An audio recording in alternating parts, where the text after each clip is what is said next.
The show starts in 1 minute. Please remember to replace the speaker on the post when you leave the theater.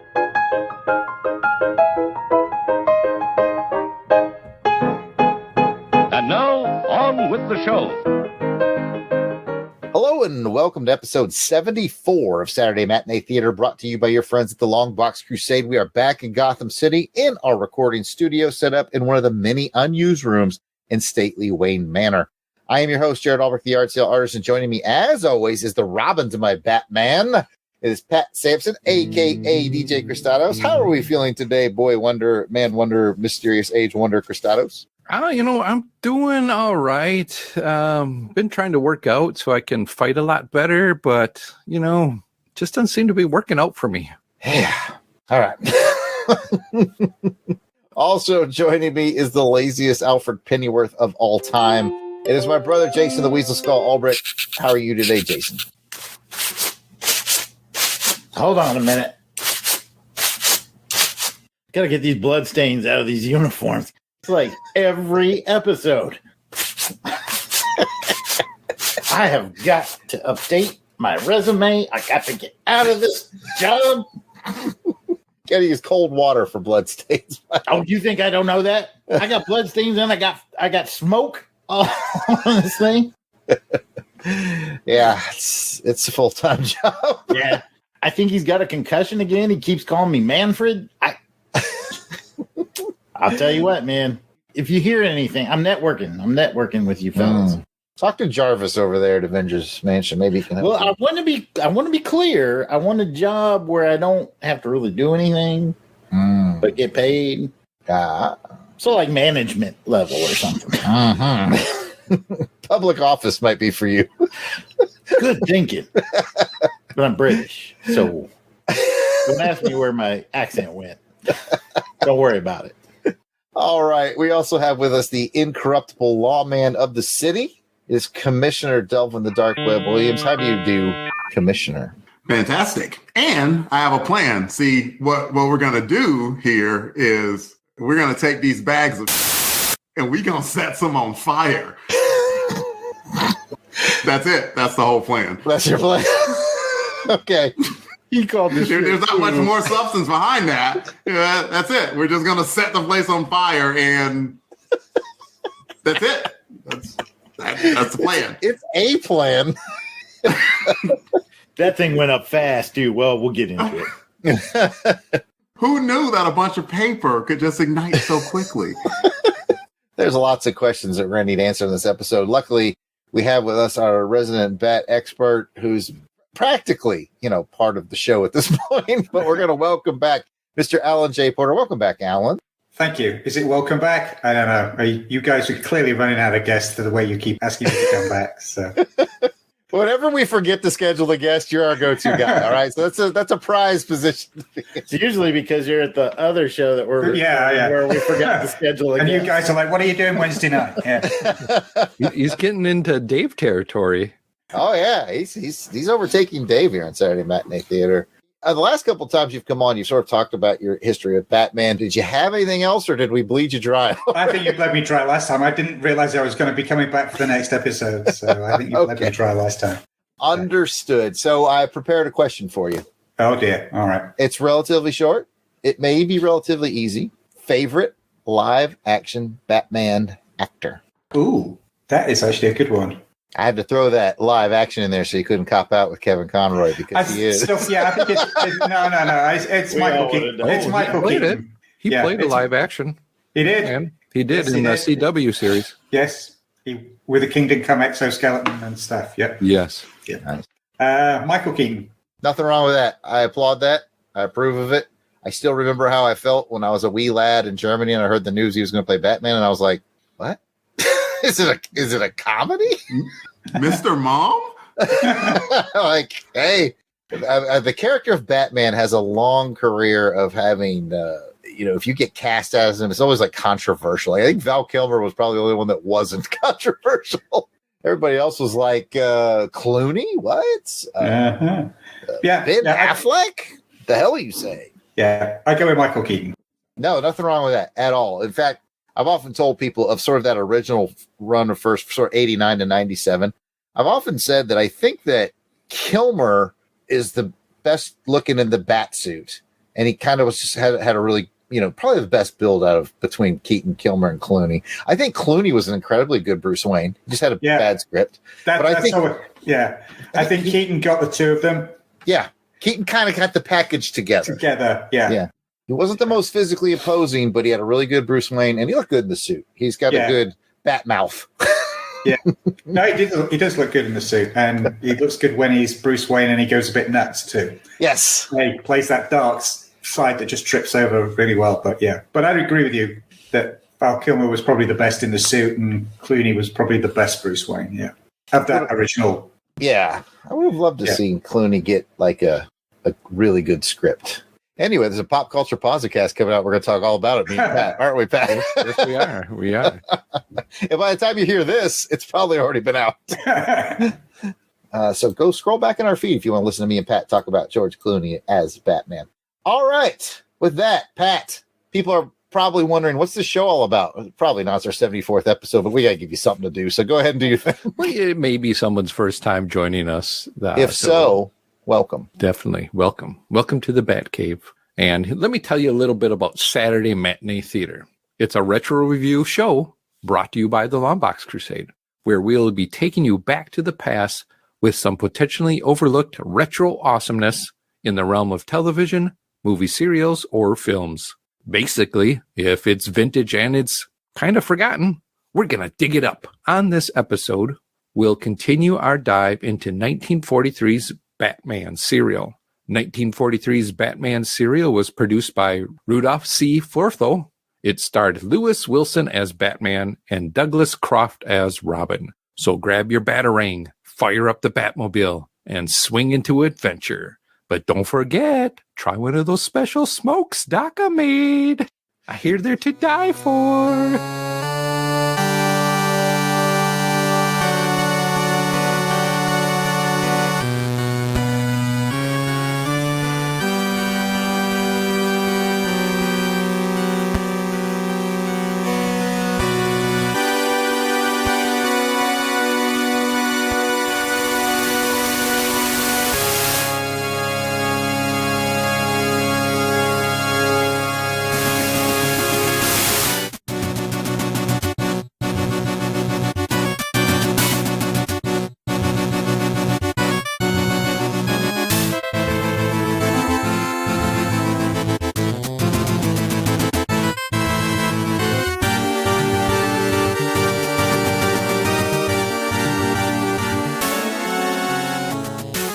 Before we hand it to Delvin for this episode's info, let's take a look, or in this case, to listen to a commercial that would have been playing at the time this episode was released back in 1943.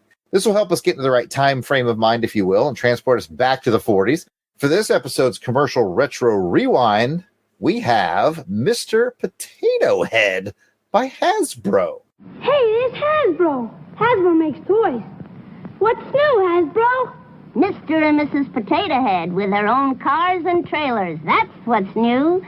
See, Mr. Potato Head has a car and boat trailer. And there's a car and shopping trailer for his wife, Mrs. Potato Head. It's such fun to do and so easy. Like this. Take any fruit or vegetable. Just stick in eyes, then ears, and then the mouth.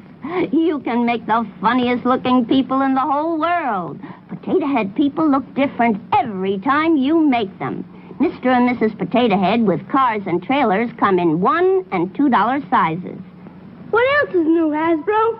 A vanity case with toy cosmetics and beautiful accessories and real-looking doctor and nurse kits. Hasbro makes great toys. It's fun to play with Hasbro. All right. Alan, get to go first because you are special guest. The special luster is wearing off. The shine is dimming. Sparkle is dimming. Hey, Mr. Hasbro, do you have a nice, freaky, terrifying toy that we can play with and do unnatural things with vegetables? What the hell? It's like a good old-fashioned nightmare fuel. Yeah, it is. So you were. I must admit, it's logical that I guess Mr. Potato Head started with you actually just the pieces that you stuck in an actual potato. But then when they said about use any vegetable, fruit and vegetable in the kitchen or whatever, it was just like that conjured up way too many weird and wonderful scenarios. So, yeah. Oh, you're going to play Mr. Cauliflower Head later on? Uh-huh. Jason, did you find Mr. Potato Head appealing? Well, it gives a whole new meaning to don't play with your food. Well, I think we all had a Mr. Potato Head growing up, right? Do they have those in the UK? Not one like that. Yeah. Not one like that. The plastic one, yeah, with a I want to know the genius that said, you know what? Let's just throw in a body. Let's throw in a plastic thing so this doesn't creep everybody out. We don't have bananas with eyes and stuff sticking out. That is some weird stuff. And I just got to say, I couldn't see my kids, growing up and playing with that toy, like sticking that in food. Of course, they have video games and stuff. Simpler time, I guess. I don't know. I'm with Alan. It's weird, but I guess it's iconic. And Mr. Potato Head's still around, so good for them. They knew something we didn't. I'm going to pass it to Delvin here in a minute, but I couldn't help but wonder if you were like living in Ireland in 1850 and you could have seen the future and saw that commercial, would you be like, son of a Or if you're living in some food-starved nation in 1940 something, you see the American kids are like putting things on this food and making a toy out of it. Come on now. These Germans are starving to death. Yeah, African put a kids face on like this watching banana. this like, what the hell is this? And it came with like little cars and stuff too. I didn't know that. That was interesting. I didn't know about the cars either. But I got to give Delvin a chance to talk. Go ahead, Delvin. Mr. Potato Head. Hang on, I think of a pun. Scalloped. I don't know. I'm out. Go ahead. I don't know. For some reason, you guys were talking about that, and in my head, I was thinking, Sunday, Bloody Sunday. I don't know why. It was just Irish band. There was that. And anyway, Nightmare. Yes. It's like, hi, do you have a normal potato? Now look at it. Oh my God. Why? What did the potato do to you? This is horrible. Follow-up question. Why didn't they use better looking potatoes in the commercial? Like they picked the weirdest shit. Hey, they were on the budget. They turned that first one around and it's like it was so Then they put the wig on it and it was leaving more like, oh, it's terrible. Why would, and apparently this was popular. Apparently some kids looked at this ugly body horror potato and was like, I want this, mom, I want this, dad, give this to me. Because like you said, Mr. Potato Head is still around today. It started from horrible beginnings. I'll just say that much. Like, yeah, a plastic potato, who cares? Yes, it's kind of cute, animatronic even. But an actual potato, horrific. I don't know why, but terrible. Kids loved it so much, they got accessories like cars for them to play with. To stick a potato on. Yeah, I would have needed an extra set of eyeballs myself after they popped out of my head looking at that horrible freaking toy. My goodness. What if that have been the Potato Head in Toy Story? That would have gone into a horror film real quick. He should have gone into his past, like showing his grandparents, like, oh. Can you imagine if, like, Dad lost his job and he came home and he's like, give me the Potato Head, kid. We got to save some money around here. This is dinner tonight. Oh my goodness, that's some kid's villain origin story right there. All right, Pat's the only one who's got a chance to weigh in. Pat, see if you can hash this out and catch up with the rest of us. Okay, let's 2 for 1 there. I'll mash it up and see what I get here. There you go. I like your spirit. He's got skin in the game. I just got like creepy. The minute those heads came together, it was creepy. And then, as Alan mentioned, they're like, hey, you don't need to be a potato. It could be a fruit, a vegetable, or whatever. And so then they show, I had to freeze the frame to see what I could figure out these other potato-y people were. I think there was carrot head, pickle head, maybe a cucumber. before there it was celery pickled. involved? I don't know.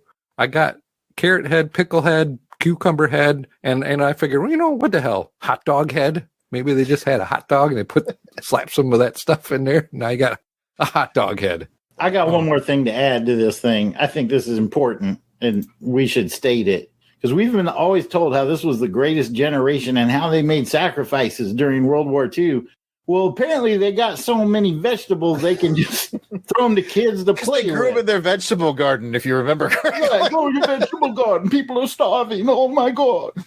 Their victory play with garden. this toy. Yeah. Paid off. Obviously, they gave them the ones that were kind of rotting or whatever because Would your even parents worse. have given you any vegetables to play with? Heck no. My parents, I just would have had like eyeballs and ears in my hands and like nothing to put them on. Like put on the dog turd. That's your dog turd head is what I would have. Which is not far off from what it looked like. Oh, well, this is clearly one of our favorites. If you're listening to the podcast, do yourself a favor unless you don't want nightmares. And yeah, go to YouTube and just Google Mr. Potato Head commercial. Good it'll luck be with in that. the link in the description. I always link the. Oh, okay. Good. That'll link it for you. So there you go. You know, one last thing, we got caught up in the body horror of Mr. Potato Head. And I'd always known it started out as a real potato toy and then became plastic. But like when you visually see it, it's not as charming as it was in your head. But I thought it was neat too how it's an era of commercials where they didn't really mind doing, oh, by the way, we're also selling, because they spent like 10 seconds at the end, like we got, you know, this doctor's kit and this makeup kit. Like they were kind of getting the most out of their ad. And I thought that was neat. You're going to need it for the trauma. You gotta use that makeup kit. Maybe they were really trying to sell the second thing more than the first. It's like you don't want a horrible dismembered potato with stuff sticking out of it. Maybe Well, then you'll be a get doctor. this Hasbro truck. Right. Oh, Hasbro. I mean, I'm glad they did it because the toy company that brought us G.I. Joe and Transformers maybe never would have been who they would have been had kids not been buying up the horrible potato toy. I found it interesting too, as Alan kind of mentioned, is the Hasbro guy. I didn't know there was a Hasbro guy. Like the animated. Yeah. Because That's as soon as kinda they said, hey, there's Mr. Hasbro, I was like, I can't wait to see what this guy looks like. Yeah, that was new to me And too. I then- hadn't seen that. Yeah. I hadn't seen it either, but that kind of made it worse. The Hasbro guy is all cute and everything. Is like, hey, look at this next toy that's coming up. And then back to Mr. Scary Potato Head. Your soul belongs to me. It goes back to the angelic Hasbro. And here's the next toy. No, come back to me. I'm not done taking your soul. Like, what the hell? Ugh. Oh, that's it. That's the show for tonight, ladies and gentlemen. We're not going to talk about Batman. This is funner than Batman. Let's keep It talking was, about yeah. Well, speaking of which, Delvin, do your job. Save us all. Okay, I will. Chapter 12 was titled Potatoes of Evil. Okay, fine. It wasn't. Chapter 12 was titled Embers of Evil. The release date was October 1st, 1940 potato. Okay, that's the last time. I will not do it again. October 1st, 1943. Director was Lambert Hillier. Writer, Victor McLeod, Leslie Swabacker, and Harry L. Frazier. With guest stars J. Carol Naish as Dr. Tito Daca, William Austin as Alfred, and Charles C. Wilson as Captain Arnold. As a reminder, all 15 episodes are available on YouTube. We highly encourage you to watch this episode before proceeding with this podcast, because not only is it just more fun that way, but Jared is about to give a synopsis about this episode, and then we're going to discuss it. There are probably some spoilers heading your way, so if you haven't watched this episode, we recommend you pause here, go check it out on YouTube, and then come back to join our discussion. It's about 15 minutes per episode, y'all. Not that big of a time demand. For those of you who are watching along with us, we love your insights. Don't forget to comment about the show on Twitter using the hashtag I'm following Batman Jared. Hashtag I'm following Batman. Hashtag something about potato. Jason. Hashtag I'm following Batman. Pat. Hashtag I'm following Batman Potato Head. And Alan. You've had your chips. Hashtag I'm following Batman. And with that, let's turn it over to Jared for the episode potato. I hope you guys enjoy this summary. It's chunked, scattered, covered, smothered. These We got Waffle it. House hash brown jokes do anything for you guys? Pretty All right, all rotten. Let's get to the summary.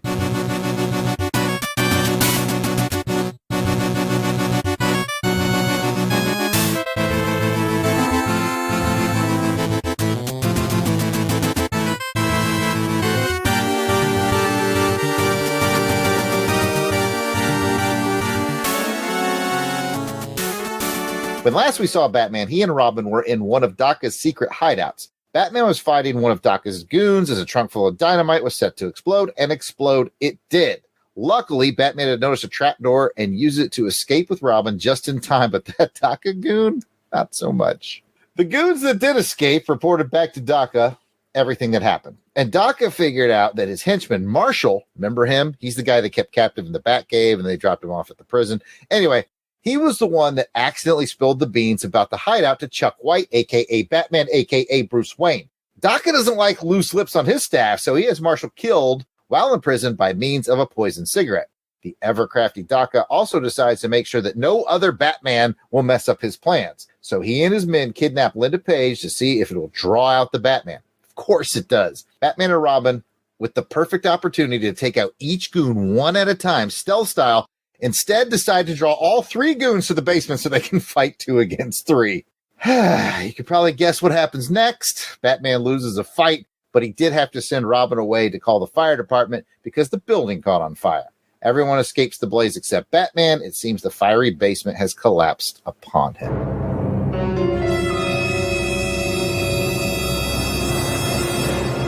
Now we will get into our highs and lows of the episode. Some highs would be nice, but we'll still start with Alan. Alan, you get to go first. High, low, what the? I got to start with a what the. What was the point of the previous 7 episodes? See, this is the danger with having Alan back. Because he joins us like after X amount of episodes. Because it's followed on beautifully from episode 5. And it still hasn't. And it made perfect sense. Yeah. Unlike last week's, which made no sense. What last episode, which I was on, made no sense whatsoever because nothing had changed. This one picks up right from the end of episode 5. So it could. It really could. That was a definite what there was. As soon as they started talking about Linda Page and her uncle, it was like literally this could have been chapter 6. So I don't understand what the point with the whole middle section of this serial was about. Starting to feel like they were dragging this out to get the kids' money. You reckon, huh? Possibly. All right, we need someone to brighten this up, and that someone is Delvin.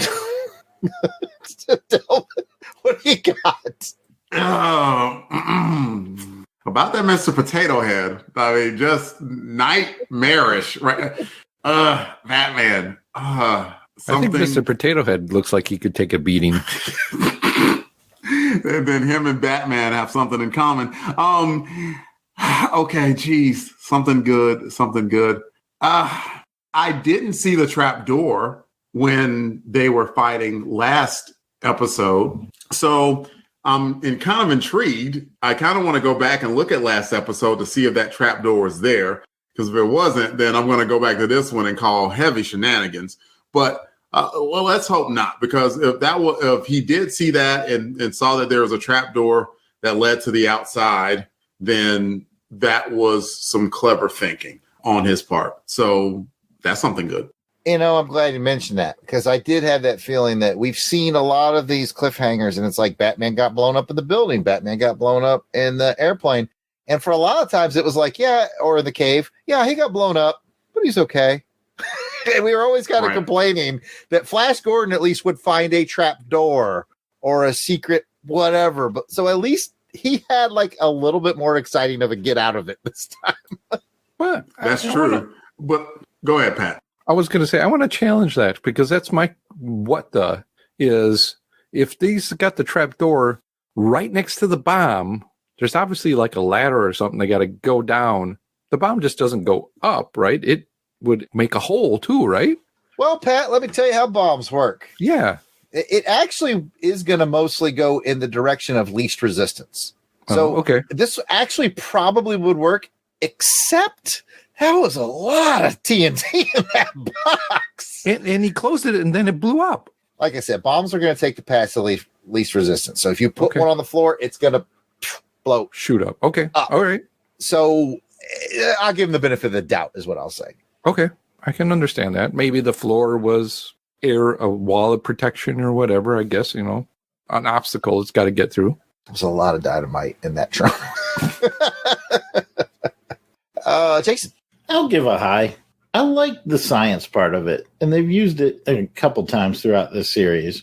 I liked how DACA gave the poison cigarette. That was very diabolical and a clever way to kill the loose lips, as you put it, in the prison cell. And I like the way that Bruce Wayne looked around, found the clues, took it back to his lab, and was able to confirm his suspicions that he was poisoned. I thought that was pretty cool. And then, yeah, that's the one thing they kind of seem to be getting right, the detective piece of this. And then you also get to see DACA in his lab. So I thought that was kind of cool. You had the bad guy lab and the good guy lab all in the same episode. So if you're a science nerd, this one could be for you. But if you're a forensic science nerd, you would wonder if the guy had died in a police station, why didn't the police cordon off that scene and maybe search for clues as to why he died? Well, it just happened while he was there because they said, he passed out, right? And then they went in and said, wait, he's dead. And then Bruce Wayne looked around real quick, found the cigarette. How about that? To the cigarette. Then he called him back as Batman. Mm-hmm. Yeah. Who's this? The police captain clearly doesn't recognize his voice either as Batman or Bruce Wayne. It didn't matter. He's just been in his office like half an hour earlier. Guys, I was trying to make this a positive one. I'm with you. I liked the detective aspect. I liked seeing him be a detective. I agree with you. I like that the sheriff or whatever, the police officer, later on, when Batman calls him and tells him the cigarette's poison, he's about to smoke one. He's like, well, I can't let these go to waste. Oh, Captain Wilson almost that double take. Whoa. They obviously don't have a place to store their what do you call that? Evidence. Evidence, yeah. They don't have an evidence locker back then. That was Batman 66-esque, the little comedy bit that they had there. It's like, and he was like, yeah, whatever. And then he was like, oh my God, yeah, put the cigarette down. So, yep, that was a funny moment. Oh, back to you, Alan. I'm actually going to go with a positive too. DACA's smarts, getting rid of the loose end, as you said. The thing about, I don't really believe he's dead because I haven't seen the body yet. How many villains don't do that? I was like, he's top tier. He's top tier Bond villain. Top tier comic book villain. Top tier Bond villain. Yeah, I mean, that's, yeah. And then the thing of, well, maybe there's more than one guy in the Batman suit. Smart thinking. Mm-hmm. So DACA smarts him, keeping the two separate sides of his secret lair for two different types of henchmen. They don't interact. The lab. Yeah, I thought, again, DACA really comes out as the smartest guy on this whole serial. He's cool as a cucumber, too. Nothing stops him. Nothing phases him. Yeah. Still not quite sure exactly what his end game is, but it doesn't really matter. He's just fun to watch. Radium. Yeah. Radium guns, apparently. But I want to add also that it's a pretty sound reasoning that there might be more than one Batman, because how much abuse can one man take? Right? I mean, like he has had enough knuckle sandwiches to feed several men. Like, so like it's a good reason for DACA to like, there has to be more than one of these, because Batman has taken a lot of beatings. That's what I will leave that. I'd actually argue he's not taken a lot of beatings because basically somebody just taps him and he falls over. So You're such a ninny. Oh my goodness. You know what? Why can he not take a punch? You know what? I want to defend Batman here. I want to defend him as part of my point. As a positive, listening to this, I actually had to rewind it and listen to it again. DACA says Batman has taken out 6 of his men. 6 of them are dead because of Batman. So he's winning, just slowly. Inadvertently. They're taking themselves out. He hasn't taken out anybody. He's as far as DACA knows, he called him. He said Batman did it. Look how this episode opened up with Batman in the most pathetic position, sprawled out with his legs all out, got his mask off, just unconscious AF. That was the opening, and it only got worse from there. All right, everybody calm down. It's Delvin's turn officially. It was an unintentional humor towards the end. You know, they kind of had the decision of like, let's kind of smoke them out and cause a distraction of sorts. And then, so all three henchmen were there, and Batman actually tells Robin to leave and take care of the other thing and find old girl. I forget her name. Karen? Linda. There we go. Yeah, go find Linda. But it's like, you need Robin's help here. Robin was actually not doing bad in that fight. I was watching him. Batman, you can't take one dude, much less three. Why would you do that? Are you a masochist? Why? That is what I said as soon as he put the smoke thing down. I put it in my synopsis because the guys were like, you take the roof, I'll be on the ground floor, you go to the basement. I'm like, oh, they're spreading themselves out. They got him. Batman's like, let's get them all in a group. I'm like, why would you do that? When have you ever won a group fight?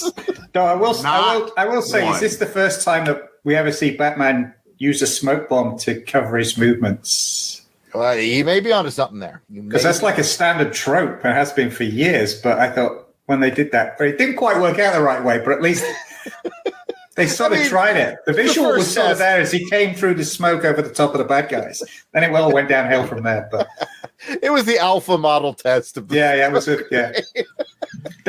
were workshopping it. They were just My man said it with such confidence too. He was like, you go get the fire department, I'll handle these guys. And he didn't handle nothing. It's just the smoke.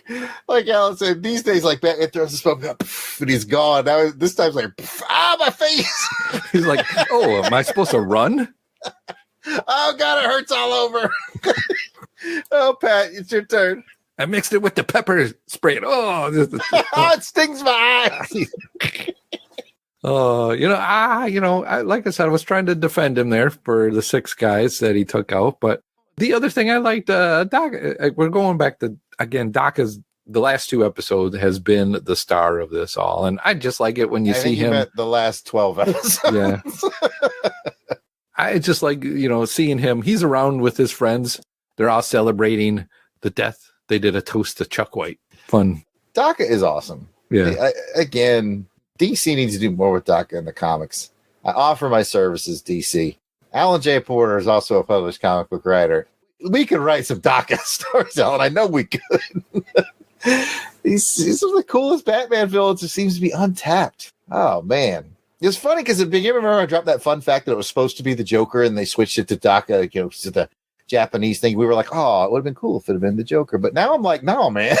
DACA's great. He's great. DACA's been cooler than the Joker in the last few Batman films. Yeah. He's really cool. I might sign off on that. Jason, you're on the mic and you get the last word. I guess I'm just going to wrap up with the fight again. I guess I'm used to him losing a lot, but this time they didn't even show it. They cut away and they cut back and he's unconscious. It's like we didn't even get to see him get beat. Jason, I thought I missed something because I was watching this on the way home, which isn't the safest thing in the world. I know. But I was at the gas station and I was kind of looking and like the fight started and you're right, it panned away and he came back and I was like, it's not good if we can just infer that he lost. They're not even trying to fake the funk anymore. It's just like, he's going to lose. So we'll cut I think I mentioned this last episode or maybe the one before, but it probably bears repeating. To me, the biggest thing that's missing from this show is happening in the writer's room. They keep wanting to write these cliffhangers a la Flash Gordon, but like their only idea is Batman's in peril. And how is he in peril? Well, he got beat, so he's kind of in a sticky situation. Like there's other ways to put him in peril without having him lose fights. Look at Flash Gordon. I mean, my man went in there to rescue Linda. He's like, Linda. And then by the end of it, he's like, Linda, Help! Help me fight these goons! I'm getting my ass kicked again. like, I'm just gonna hang my head in shame if she has to come rescue him in the next episode to get him out of that burn building. It's like, The only other guy who needs to hang his head in shame is the guy working the front gate, who's the terrible liar. Have you seen Linda? Nope, she hasn't been here. That's literally her car right there. We can both see it with our eyes. There's a license plate that says Linda's car. it's L1 NDA. Oh, so I mean, I had fun watching it, but anyways, let's roll into fun facts with Jared. Unless actually, before we do that, so this one felt really short to me when I watched it. So I actually went and looked at the times, and it looks like the first episode of the serial was like 26 minutes. Yeah, it was almost half hour. Yeah, and then they went down to like 17 and 18-minute episodes, and then 15 and 16, and this one and the next one are like down to 14. I mean, they're clearly running out of ideas. So these things are getting shorter and shorter and shorter. Though I think it goes back up at the end. I think the last one's about 20 minutes. But yeah, I don't know about the rest of you guys, but I was like, oh, that's over already? It felt really, really short. It was like 14, too. But 2 minutes of it was something we already saw from the last episode. Yeah, that was a really long opening stinger on this one as well. It was sort of recapped, as you said, like the last 2 minutes of the previous one. And then like a minute of preview for the next one. So you can kind of take out 3 minutes from the 14 minutes. So yeah. Okay. Yeah, I noticed that too, Alan, when I was doing the research. And I think I have it up on like Wikipedia. They have all the episodes. And I noticed the runtimes were like big to small to back big, like hourglass shape. Gotta just crank them out, I guess. They signed a contract for, however many it was. Was it 15? 15? It's 15, yeah. Yeah. Yeah. Okay. Well, let's get into the fun facts. On this episode, I'm going to focus on Charles C. Wilson, who played Captain Arnold, our favorite cigarette-smoking police captain. He was born in 1894 in New York. He started acting on the stage in 1918 and on the screen in 1928. Get a load of this, guys. He only lived until 1948. So he was on the screen from 28 to 48. And we do the math for you here at Saturday Matinee Theater. That's 20 years. He co-starred in over 250 movies, which means he was on a 12.5 movies per year clip. This man was working. He died of exhaustion. Put a pin in that, Delvin. We're going to talk about that. The biggest films he appeared in were Frank Capra films. He was in It Happened One Night. He was in Mr. Deeds Goes to Town and It's a Wonderful Life. Mr. Deeds nuts. Thank you, Jason. So remember when I told you to put a pin in this, Delvin? This is where it comes back. He played one leading role in all those 250 films. He got one lead role, and it was his last film. It was called Blazing Across the Pecos. It came out in 1948, the year he passed away. He played as the villain opposite cowboy hero Charles Starrett, which means, I want you guys to think about this. When we saw him in this episode, he was 48. That dude looked over 60 easily to me. Yes, he was city miles on him. He was 48 when we saw him in this episode. Whew, don't do that movies, man, kids. That man just worked. I think he worked himself to death. 12.5 films a year. Don't smoke those cigarettes. There's that too. Medusas. My goodness. But so anyway, that's Charles C. Wilson, 20-year film career, 250 movies. Pretty impressive. All right, folks, let's get into the Batarang ratings for this episode.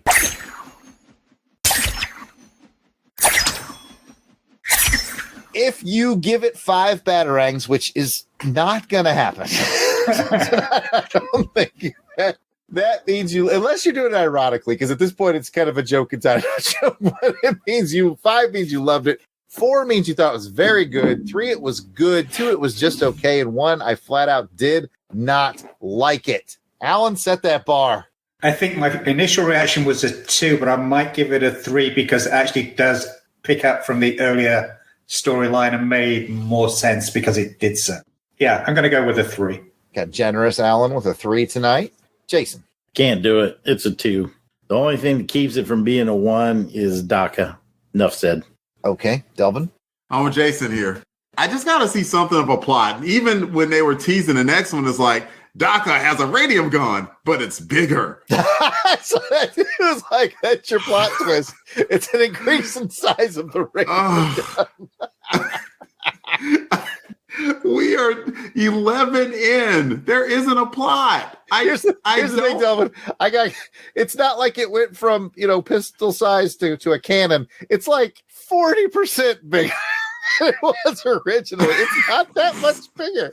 I'm sorry. Go back. With this cannon, he can go from affecting 8 people at a time to 9.5 people at a time. Hey.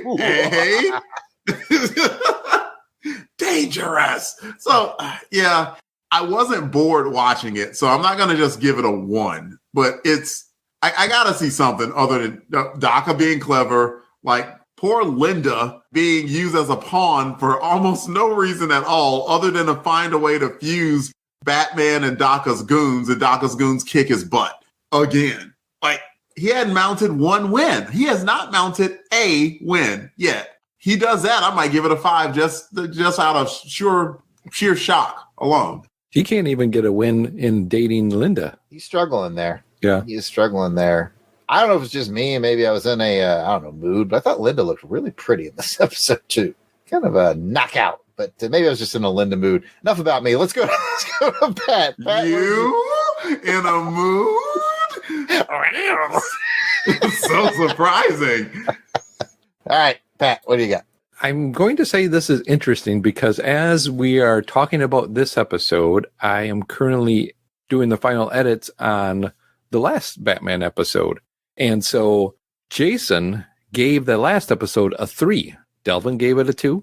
Alan gave it a 2. So we got 2, the flip-flop between Jason and Alan right now, which I find interesting. All that said is I'm still on number 2 with this one. Like Delvin said, I can't give it a 1 because it was all right. The story did move along, like Alan said, so I'll give it that. But it was short, and it just basically got us from, hey, something happened to Batman. Is he going to get out? To, hey, something happened to Batman. Is he going to get out? It's like, come on. There was really not much in between besides some good DACA moments again. So I'm going with a 2. Yeah, I know I beat this drum a lot, but they really just got to get better cliffhangers. They can't just keep having him get knocked out and then something crash or explode around him.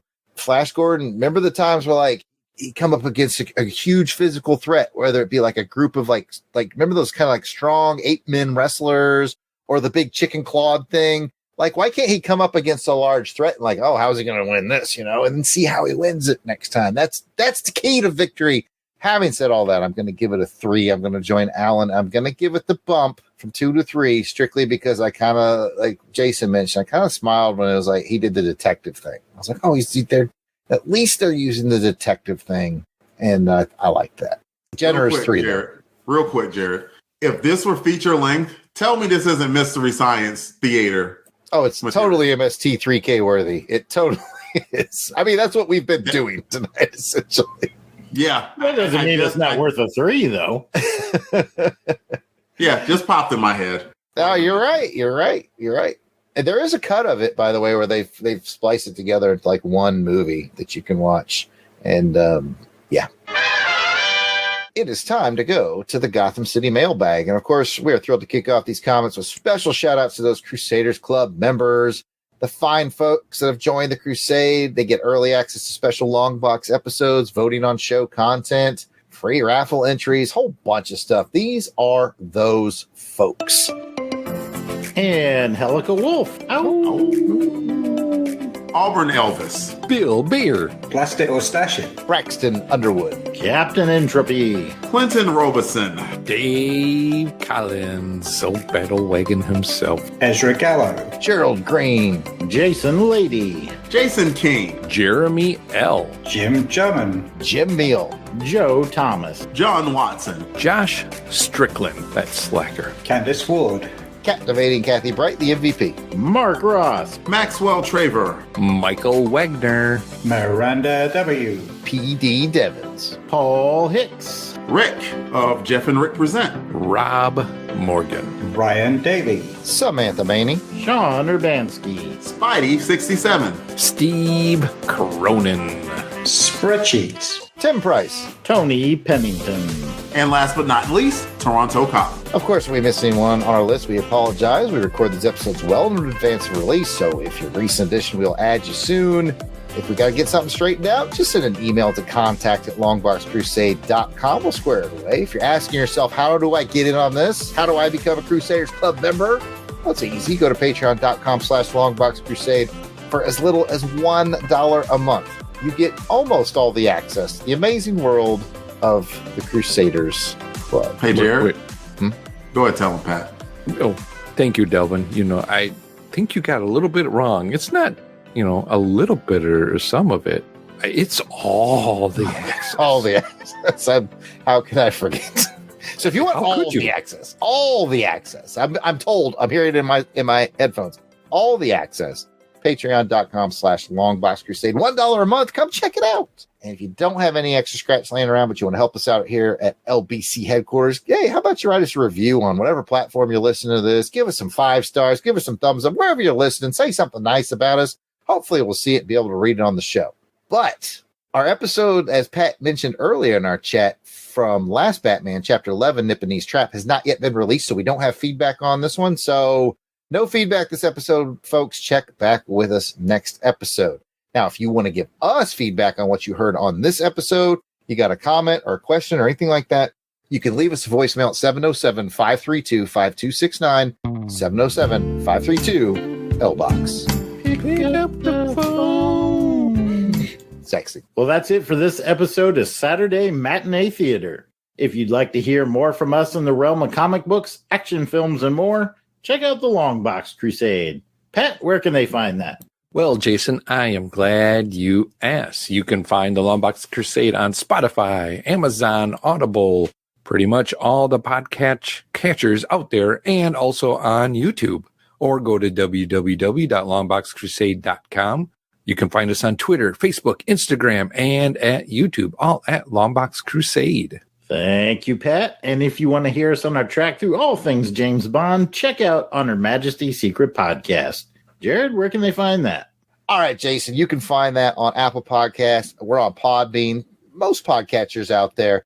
Go to www.secretpodcast.podbean.com, or you can check us out on Twitter at OHMSPod. Thank you.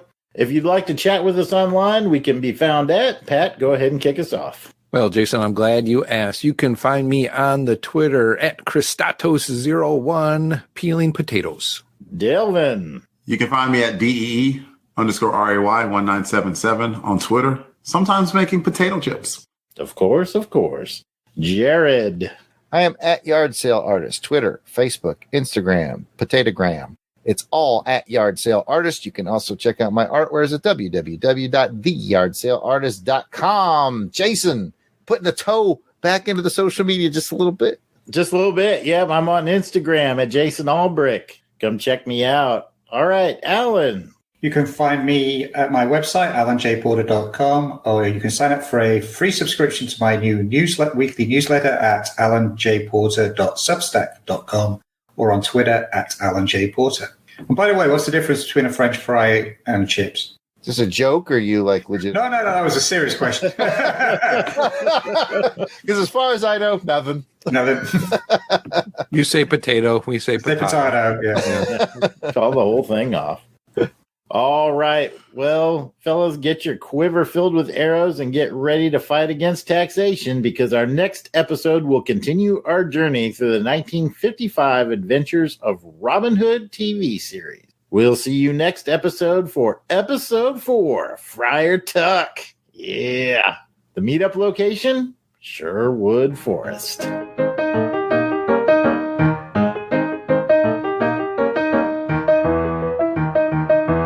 Please remember to replace the speaker on the post when you leave the theater.